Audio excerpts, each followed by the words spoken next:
Shrimad Bhagavat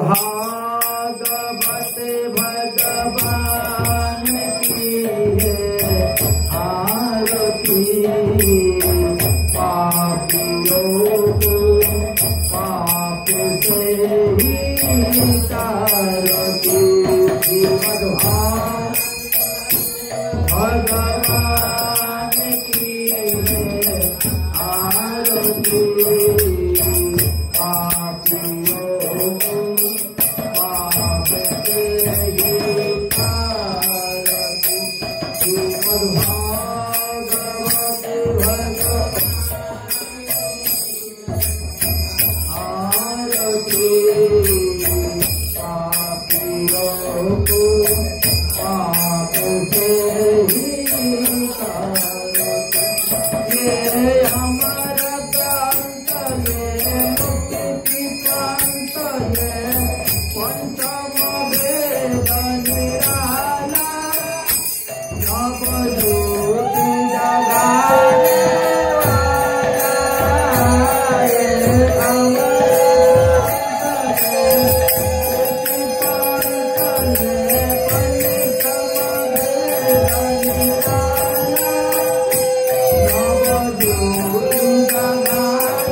Hare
Krishna Hare Hare Hare Rama Hare Rama Rama Rama Hare Hare Hare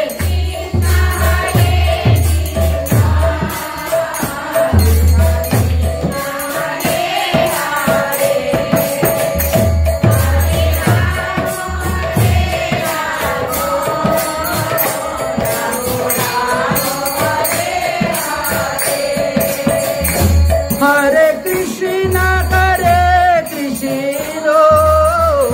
Krishna Krishna Hare Hare Hare Rama Rama Rama Hare Hare Hare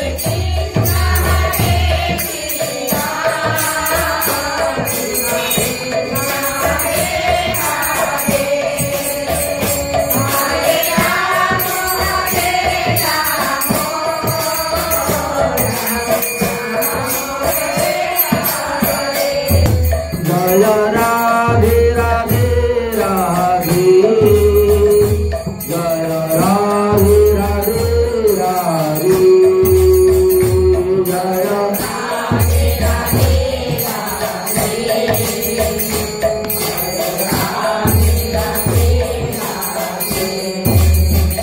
Anitai Gaur Hari Bal Hari Bal Nitai Gaur Hari Bal Hari Bal Nitai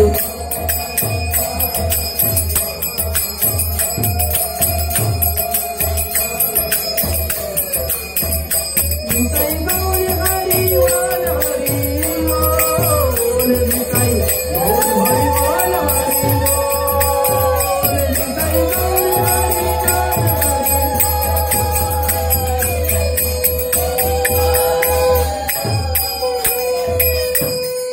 Gaur Hari Bhagavat Prasad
Jaya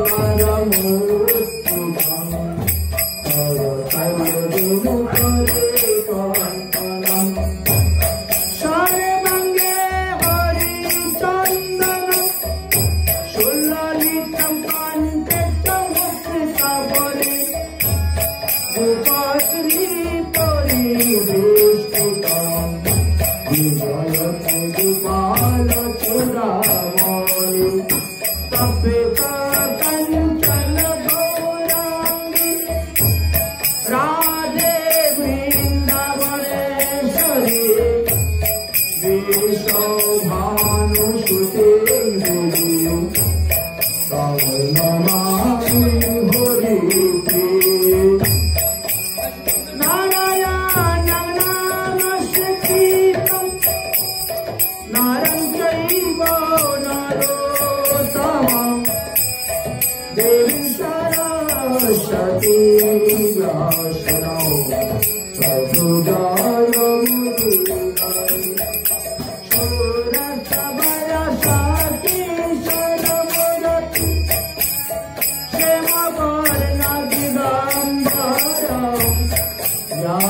नंदन सुखमुनिकरण कोटि कोटि करुणा तुलसी कानन में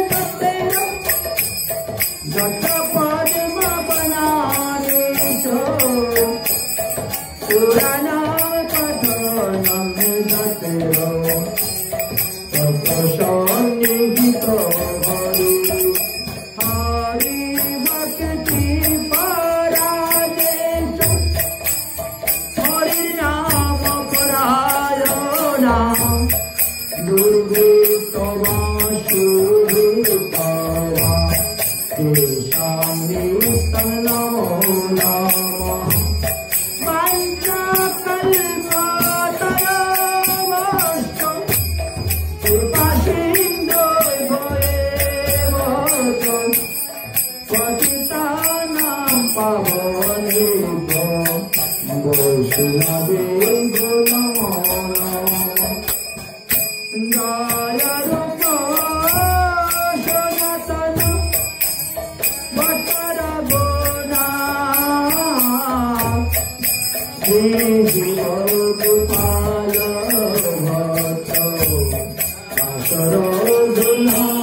परीक्षित महाराज की सनकादि ऋषिवृंद की आस्थान पुरुष की बाघा डुबा की राधा गोविंद मंदिर की नित्य लीलाए प्रविष्ट सत्यनारायण शाह के इनके आत्मा कल्याणार्थ भागवत सप्ताह ज्ञान यज्ञ की जय जय श्री राधे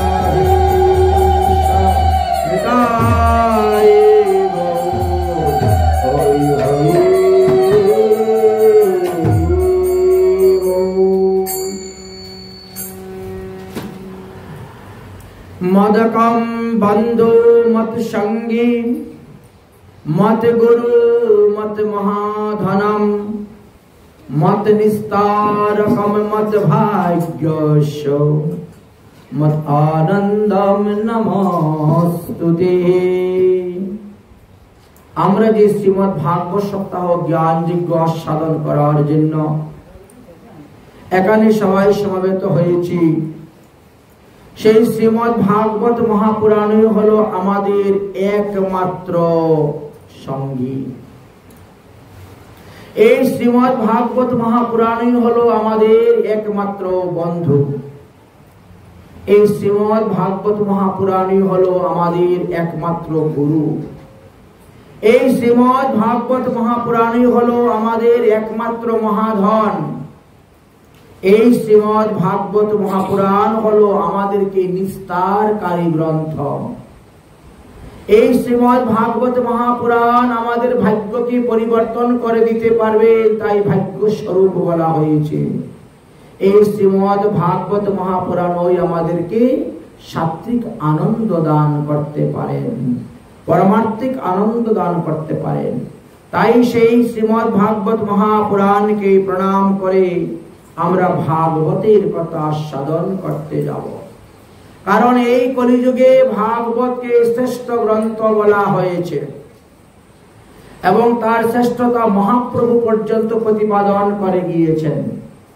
মহাপ্রভুর যখন বাল্যকাল ছিল, নামকরণ সংস্কার করা হবে, সেই সময়ে একদিকে ধান, চাউল, খই, চিরা, মুড়ি, একদিকে গরুর রশি, লাঙ্গল, জোয়াল, একদিকে সোনা, রূপা, হীরা, মুক্তা, আরেকদিকে গীতা, ভাগবত আদি গ্রন্থ রেখেছিলেন। জগন্নাথ মিশ্র বলছেন, বাপ বিশ্বম্বর, তোমার যাহা ভালো লাগে তুমি তাহা গিয়ে স্পর্শ করো। যাও বাবা বিশ্বম্বর, যাও, তোমার যাহা ভালো লাগে তুমি তাহা গিয়ে স্পর্শ করো। সকল ছাড়িয়া শিশুচির নন্দন, ভাগবত গ্রন্থ ধরি দিলা আলিঙ্গন। এর দ্বারা কি প্রমাণিত হলো? এর দ্বারা প্রমাণিত হলো কলিযুগের মধ্যে সর্বশ্রেষ্ঠ গ্রন্থ হলো আমাদের এই শ্রীমদ্ ভাগবত মহাপুরাণ। কিছুক্ষণ পরেই আমরা পাবো দেবশ্রী নারদ এবং ভক্তি দেবীর সংবাদ। সেখানেও বলছেন, গীতা পাঠেন মুহু মুহু, বারবার গীতা পাঠ করা সত্ত্বেও তিনি জ্ঞান বৈরাগ্যকে জাগাতে পারলেন না, তাদের নিদ্রা দূর করতে পারলেন না। আর যখন একবার মাত্র ভাগবত পাঠের সংকল্প নিলেন, এমনি জ্ঞান বৈরাগ্য জেগে গেলেন। এর দ্বারা প্রমাণিত হলো সমস্ত গ্রন্থের সার হলো এই শ্রীমদ্ ভাগবত মহাপুরাণ। হয় সমস্ত গ্রন্থের সার হলো এই শ্রীমদ্ ভাগবত মহাপুরাণ। তাই ভাগবত মহাপুরাণ কোন সাধারণ গ্রন্থ নয়।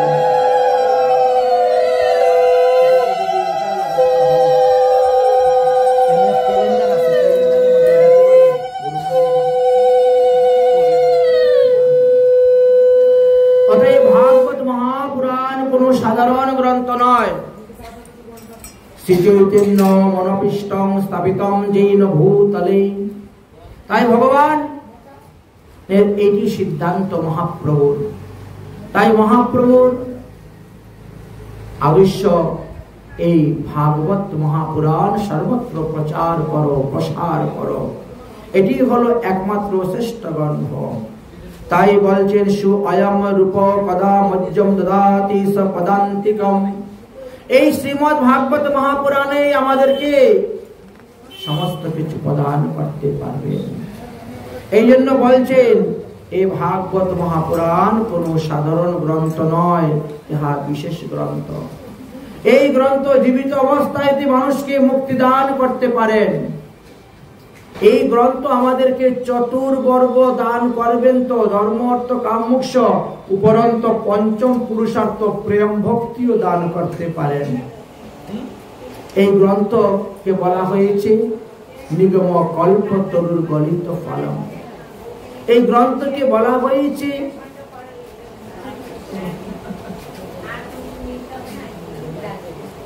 কল্পতরু সদৃশ্য, অর্থাৎ যাহা চাওয়া যাবে তাহাই পাওয়া যাবে। শ্রীমদ্ ভাগবত মহাপুরাণের এই যে নামটি, এই নামটি কে দিয়েছিলেন? বললেন, এই শ্রীমদ্ ভাগবত মহাপুরাণ নামটি ব্যাসদেব স্বয়ং দিয়ে গিয়েছেন। কবে দিয়েছিলেন? কত বছর আগে এই ভাগবত মহাপুরাণ প্রকট হয়েছিলেন? আজ হইতে প্রায় 5106 বৎসর পূর্বে। সামনে যে আসতেছে আমাদের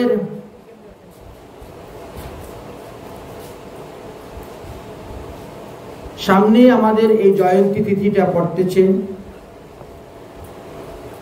অতএব এই জয়ন্তী তিথি হলো 7 সেপ্টেম্বর 2025, 21শে ভাদ্র। এটাকে বলা হয় ভাগবতের জয়ন্তী তিথি বা ভাগবতের আবির্ভাব তিথি, ভাগবত প্রকট তিথি। তাহলে এবার আমরা দেখতে পেলাম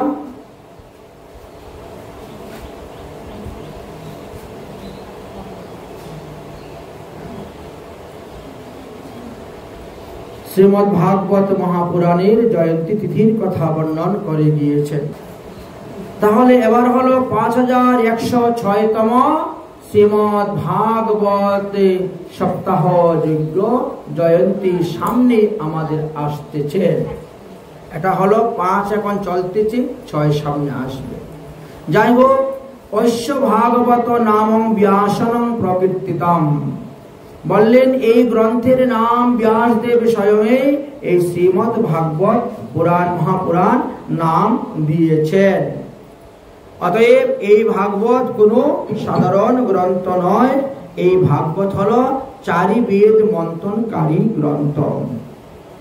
তাই বলছেন ভারত ভূষণ ভূষত্বেনম, ভারতবর্ষের ভূষণ, ভারতবর্ষের কীর্তি দ্বারা এই ভাগবত গঠিত হয়েছে, যাহা পড়িলে এবং শ্রবণ করিলে আমাদের ভাবের উদয় হইবে। এই ভাগবত মহাপুরাণ গ্রন্থটি ভারতবর্ষের উত্তরাখণ্ডে বসে রচনা করেছিলেন, অর্থাৎ বদ্রীনাথ ধামেতে বসে। তাই বললেন এই ভাগবত মহাপুরাণ পঠনের দ্বারা ভাবের উদয় হয়, ভক্তির উদয় হয়। ভাগবত যে না মানে সে যবন সম, তার শাস্তি আছে প্রভু জন্মে জন্মে যম। অতএব ভাগবত মহাপুরাণকে সবাই মানতে হইবে। গণ্যতে ক্রিয়মাণতম বিস্তু প্রপঞ্চনাম, বিশ্বকে বেষ্টন করিয়া ভগবান বিষ্ণু সর্বদা অবস্থান করিয়া থাকেন। তাই গণ্যতে ভগবানম বিষ্ণু, তিনি সর্বত্র সর্ব অবস্থায় সর্বভাবে বিরাজমান। তার সমস্ত লীলা কথা বর্ণন করা হয়েছে। ও হয়ে গেছে, দেওয়া হয়েছে, হয়েছে, আর লাগবে না। এই ভাগবত কথা শ্রবণ করলে যত বড়ই পাপী হোক না কেন, তিনি সমস্ত পাপ থেকে মুক্ত হয়ে ভগবত ধামে গমন করিবেন। অর্থাৎ ভগবানের লীলা কথার এতটাই শক্তি, ভগবানের লীলা কথা যিনি শ্রবণ করবেন তিনি সমস্ত পাপ হইতে মুক্ত হয়ে হরিধামে গমন করিয়া থাকেন। এটাই শাস্ত্রে সুসিদ্ধান্ত বর্ণন করে গিয়েছেন।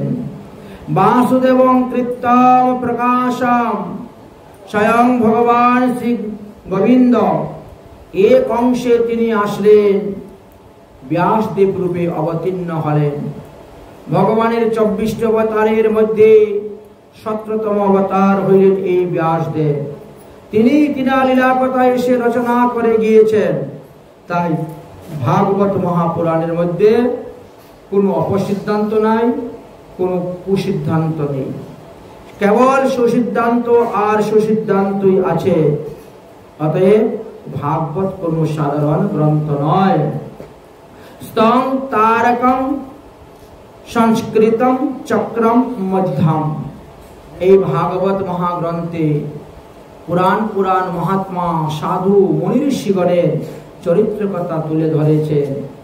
তারা কিভাবে সাধন ভজন করে ভগবান পাদপদ্ম লাভ করেছিলেন সেই মহিমার কথা বর্ণন করে গিয়েছেন। অতএব শ্রীমদ্ ভাগবত মহাপুরাণ একটি এমন গ্রন্থ যে গ্রন্থ জীবিত অবস্থায় মানুষকে মুক্তি প্রদান করে থাকেন। এই ভাগবত মহাপুরাণ হলো সাক্ষাৎ ভগবান শ্রীকৃষ্ণের স্বরূপ। এই ভাগবত মহাপুরাণ হলো ভগবানের মুখনিসৃত বাণী। এই ভাগবত মহাপুরাণ হলো পঞ্চম বেদ, এই ভাগবত মহাপুরাণ হলো সমস্ত উপনিষদের সার বস্তু, সমস্ত গীতার সার বস্তু, সমস্ত পুরাণের সার বস্তু, সমস্ত উপপুরাণের সার বস্তু, সমস্ত ইতিহাসের সার বস্তু। তাই ভাগবত হলো একটি রস সিন্ধু। ভাগবত আমাদেরকে রসিক ভক্ত বানিয়ে দেন। রসের মাধ্যমে ভগবানকে ভজন করতে হবে, সেই শিক্ষা ভাগবত আমাদেরকে দান করিতেছে। ভাগবত হলো সমস্ত তত্ত্বের সার তত্ত্ব। তাই ভাগবতের সঙ্গে অন্য কোনো গ্রন্থের তুলনা দেওয়া যায় না। ভাগবত হলো জ্ঞান, ভক্তি আর বৈরাগ্যের সমন্বয়। ভাগবত হলো শুদ্ধ ভক্তি প্রদানকারী গ্রন্থ, অর্থাৎ রাজস্বিক তামসিক মিশ্রিত গ্রন্থ নয়, বা জ্ঞান মিশ্রিত ভক্তির কথাও এখানে বলা হয় নাই। এখানে কেবল শুদ্ধ ভক্তির কথাই বলা হয়েছে। এই ভাগবত মহাপুরাণ যারা শ্রবণ করেন, ভাগবত তাদেরকেও ভাগবত বানিয়ে দেন, অর্থাৎ ভক্ত ভাগবত তাদেরকে বানিয়ে দেন। এই ভাগবত ধর্ম হলো পরম ধর্ম, যাহা পালন করলে, যজন যাজন করলে মানুষের জীবনে শান্তি ক্রান্তি লাভ করতে পারেন। তাই ভাগবতের এমনই মহিমার কথা বললেন। ভাগবত ধর্মকে পরম ধর্ম বলা হয়েছে। ভাগবত মানুষকে পরম ভক্ত বানিয়ে দেন। কিন্তু দুর্লভং কথা লোকে শ্রীমদ্ ভাগবতম ভুবা কোটি জন্ম সমুৎপন্নে পুণ্যে নৈবতু লভ্যতে। বলেন অল্প ভাগ্যতে ভাগবত সপ্তাহ জ্ঞানযোগ্য শ্রবণের সুযোগ বা সময় পাওয়া যায় না। ভাগবত সপ্তাহ জ্ঞানযোগ্য তারাই করতে পারে, তারাই শুনতে পারে, যাদের বহু জন্মের পুণ্য ফল একত্রিত হইয়াছে। এক দুই জন্মে নয়, বহু জন্মের পুণ্য ফল যদি একত্রিত হয়, তাহলে ভাগবত কথা শ্রবণের রুচি আসে, আসক্তি আসে, নিষ্ঠা আসে, প্রেম ভক্তি আদি আসিয়া থাকে। তাই বেদ শাস্ত্র পুরাণ আদি করিয়া ব্যাস, তথাপিও চিত্তে নাহি পাইলা উল্লাস। যখন শ্রী ভাগবত জিহ্বায় স্ফুরিল, ততক্ষণে চিত্তবতী নির্মল হইল। ব্যাসদেব সমস্ত গ্রন্থ পুরাণ ইতিহাস রচনা করা সত্ত্বেও তিনার মনের মধ্যে তিনি শান্তি লাভ করতে পারেন নাই, সুখ লাভ করতে পারেন নাই। কিন্তু দেবর্ষী নারদের প্রেরণাতে যখন তিনি এই শ্রীমদ্ ভাগবত মহাপুরাণ জিহ্বায় স্ফূর্তি হলো, সঙ্গে সঙ্গে তিনার চিত্তবৃত্তি শান্ত হয়ে গেল। এই জন্য তিনি বললেন কি, বললেন চারি বেদ দধি, চারি বেদ দধি ভাগবত নবনীতম। দধিকে মন্থন করলে দধির সার বস্তু উঠে নবনীতম। তাই ভাগবত হলো সেই সার বস্তু। চারি বেদ দধি ভাগবত নবনীতম, মতিলেন সুখদেব খাইলেন পরীক্ষিতম। সুখদেব গোস্বামী তাহা মন্থন করেছেন, আর পরীক্ষিত মহারাজ সেটা পান করে অমর হয়ে গেলেন। সমুদ্র মন্থনের অমৃত হইতেও কোটি গুণ শ্রেষ্ঠ ভাগবত কথামৃতম। সমুদ্র মন্থনের অমৃতের দ্বারা ব্রহ্মার একদিন পর্যন্ত জীবিত থাকা যায়, তারপরেও মৃত্যু হয়। কিন্তু ভাগবত কথামৃত যিনি পান করবেন, তিনি মৃত্যুকে জয়লাভ করবেন। তিনি পুনরপি জননম, পুনরপি মরণম, পুনরপি মাতৃজঠরে শয়নম, এই কিতাব জ্বালা মুক্ত হবেন এবং দেহান্তে তিনি হরিধামে যাইবেন। আর পুনরায় তাকে আর পৃথিবীতে এসে মাতৃগর্ভে জন্মগ্রহণ করতে হইবে না। তাই এই শ্রীমদ্ ভাগবতে এমন এমন শ্লোকের কথা বলে গিয়েছেন। সেই শ্লোক এই শুনো ভাগবতে শ্রী সুখদেব কহেন, শুনে রাজা পরীক্ষিতে। তাই এই যে শ্রীমদ্ ভাগবত মহাপুরাণে 18,000 শ্লোক, এই 18,000 শ্লোক সুখদেব গোস্বামী পাদ পরীক্ষিত মহারাজকে শ্রবণ করেছিলেন 7 দিন 7 রাত। দিন রাতের মধ্যে একটুকু হরি কথা বন্ধ নেই। 7 দিন 7 রাত একাসনে বসে সুখদেব কথা প্রকাশ করলেন আর পরীক্ষিত শ্রবণ করলেন। 7 মিনিটের জন্য হরি কথা বিশ্রাম ছিল না। এইভাবে এই 18,000 শ্লোক আস্বাদন করেছিলেন। তাই মূর্তিমন্ত ভাগবত ভক্তিরস মাত্র, ইহা যে বুঝিতে পারে সে হইবে কৃষ্ণের প্রিয় পাত্র। এই ভাগবত ধর্মকে যিনি যাজন করতে পারবেন, বুঝবেন, চলবেন, মানবেন, তিনি ভগবানের প্রিয় পাত্র হইবেন। অর্থাৎ ভগবান তার হৃদয়ের মধ্যে এসে বসবেন। তাই বলছেন শ্রীমদ্ ভাগবত মহাপুরাণ কোন সাধারণ গ্রন্থ নয়। তাই শ্রীমদ্ ভাগবত মহাপুরাণে প্রথমে ছিল চতুর্শ্লোকী ভাগবত। শ্রীমদ্ ভাগবত মহাপুরাণের দ্বিতীয় স্কন্ধের 9ম অধ্যায়ের 30, 31, 32 এবং 33 এই 4টি শ্লোক দেওয়া আছে। এই 4টা শ্লোকই ছিল আগে চতুর্শ্লোকী ভাগবত। তারপরে এই চতুর্শ্লোকী ভাগবতকে যখন চিন্তন করলেন ব্যাসদেব, পরে তার লিখতে শুরু করলেন, তখন তাহা 18,000 শ্লোকে রূপান্তরিত হয়ে গেল। এই যে শ্রীমদ্ ভাগবত, এই ভাগবতের প্রথম মঙ্গলাচরণে দেখেন গায়ত্রীর অর্থ নির্ণয় করে বর্ণন করে গিয়েছেন। প্রণবের যেই অর্থ গায়ত্রীতে সেই হয়, সেই অর্থ চতুশ্লোকে ভাগবতে কয়। এই সেই চতুশ্লোকী ভাগবত। ব্রহ্মা ঈশ্বর চতুর শ্লোকী যে কহিলা, ব্রহ্মা নারদ্রে সেই উপদেশ কহিলা। অতএব ভগবান শ্রীহরি ব্রহ্মাকে এই চতুশ্লোকী ভাগবত দান করেছিলেন। ব্রহ্মা দেবর্ষি নারদকে চতুশ্লোকী ভাগবত দান করেছিলেন। দেবর্ষি নারদ সেই শ্লোক ব্যাসদেবকে করিলা দান। আর ব্যাসদেব তখন তাহা বিচার করিয়া মনে গ্রন্থ লিখতে গিয়ে হয়ে গেল 18,000 শ্লোক। তাই বলছেন এই ভাগবত মহাপুরাণ অতি নির্মল, এর মধ্যে কোনো মল নেই। এই জন্য একে অমল পুরাণ কেউ বলেন, কেউ বা তাকে অমর পুরাণ বলেন। অমর মানে যাহা শ্রবণ করলে পরে আপনি মৃত্যুকে জয় করতে পারবেন, এই জন্য অমর পুরাণ। আর অমল পুরাণ অর্থাৎ কোনো অপসিদ্ধান্ত, কোনো কুসিদ্ধান্ত নেই, সমস্ত সুসিদ্ধান্তই আছে, এই জন্য অমল পুরাণ বলা হয়েছে। তাই ভাগবত পুরাণ নির্মল সুখ মুখ বিগলিত নিগম কল্প কল পরমানন্দ সুখা রসময় কল লীলা রতি রস রস নিধান কি।